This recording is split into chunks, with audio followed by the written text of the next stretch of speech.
প্রত্যাশিত ফলাফল তবে এসেই গেল। বাংলাদেশের ইতিহাসে শততম টেস্ট ম্যাচে জয়ের মতো এবার মুশফিকের শততম টেস্টেও জয় পেয়েছে বাংলাদেশ।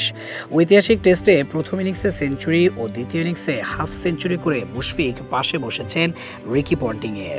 দ্বিতীয় খেলোয়াড় হিসেবে শততম টেস্টে দুই ইনিংসে অন্তত একটি সেঞ্চুরি ও একটি হাফ সেঞ্চুরির কীর্তি তার। দুর্দান্ত পারফরমেন্স দেখিয়ে দলকে ম্যাচ জেতাতে সাহায্য করার পর শততম টেস্টে তার হাতেই উঠেছে ম্যাচ সেরার পুরস্কার। যেন মুশফিক স্বপ্নেও যেটা কল্পনা করেননি। বাস্তবে তার চেয়েও ভালো কিছু পেয়েছেন এই ঐতিহাসিক টেস্ট ম্যাচে। আর এতে করে বাংলাদেশও আয়ারল্যান্ডকে ধবল ধোলাই করে দিয়েছে 2-0 ব্যবধানে। এটা যে এক ঐতিহাসিক অর্জন সেটা বলার আর কোনো অপেক্ষায় রাখে না। হোক না ছোট দল, তবে বাংলাদেশের এমন দারুণ জয় স্মরণীয় হয়েই থাকবে।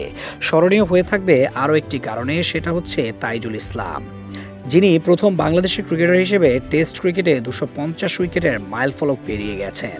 সব মিলিয়ে দ্বিতীয় টেস্টটা ছিল বাংলাদেশের জন্য স্মরণীয়, সেটা বলার কোনো অপেক্ষাই রাখে না। প্রথম টেস্টে ব্যাটে বলে আয়ারল্যান্ডকে গুড়িয়ে দেওয়ার পর দ্বিতীয় টেস্টেও একই স্বপ্ন ছিল বাংলাদেশের, তবে এবার আর সেটা করতে পারেনি। ইনিংস ব্যবধানে হারাতে পারেনি, তবে ঠিকই হারিয়েছে আইরিশদেরকে। আগে ব্যাট করতে নেমেছিল বাংলাদেশ, টপ অর্ডারের কাছ থেকে ভালো শুরু পেলেও চোখ ছিল মুশফিকের দিকেই। শততম টেস্টে কি করেন তিনি, সেটা নিয়েই তো সবার আগ্রহ। মুশফিক অবশ্য আস্থার প্রতিদান দেন। প্রথম দিন শেষে 99 রানে অপরাজিত ছিলেন, তবে দ্বিতীয় দিনের শুরুতেই তুলে নেন সেঞ্চুরি। 11তম ক্রিকেটার হিসেবে শততম টেস্টে সেঞ্চুরি করেন মুশফিক। এটা ছিল টেস্ট ক্রিকেটে তার 13তম সেঞ্চুরি, যা বাংলাদেশের হয়ে এই ফরম্যাটে যৌথ সর্বোচ্চ। এদিকে সেঞ্চুরি করে তিনি আলো কেড়ে নিলেও ইনিংসের মেইন হিরো বনে যান লিটন দাস।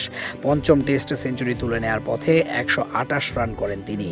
তাতে বাংলাদেশ চলে যায় রান পাহাড়ে। গুটিয়ে যাওয়ার আগে টাইগারদের সংগ্রহ গিয়ে ঠেকে 476 রান। তাইজুলের তাণ্ডবে ভর করে প্রথম ইনিংসে মাত্র 265 রানেই গুটিয়ে যায় আয়ারল্যান্ড। তবে বড় লিড পাওয়া বাংলাদেশ আবারও নামে ব্যাট করতে। প্রথম ইনিংসের মতো দ্বিতীয় ইনিংসেও চলছিল বড় রানের হিড়িক। সাদমান, মুমিনুল এবং জয় তিনজনের ব্যাটে আসে হাফ সেঞ্চুরি ইনিংস। এরপর তাদের সাথে যুক্ত হন মুশফিকুর রহিম। 4 জনের হাফ সেঞ্চুরিতে বাংলাদেশের সংগ্রহ গিয়ে ঠেকে 4 উইকেটে 297 রান। 500 এর উপরে টার্গেট ছিল আইরিশদের জন্য, যে চাপ তারা সামলে উঠতে পারেনি। যদিও লড়াই করার চেষ্টা চালিয়ে গেছে, কিন্তু পাহাড় সম টার্গেট কি আর চাইলে টপকে ফেলা যায়? সেটা তো পারেনি। এমনকি ড্র করার চেষ্টা করেও হয়েছে ব্যর্থ।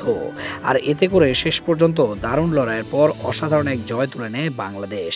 তাতে 2-0 ব্যবধানে নিশ্চিত হয়েছে সিরিজ।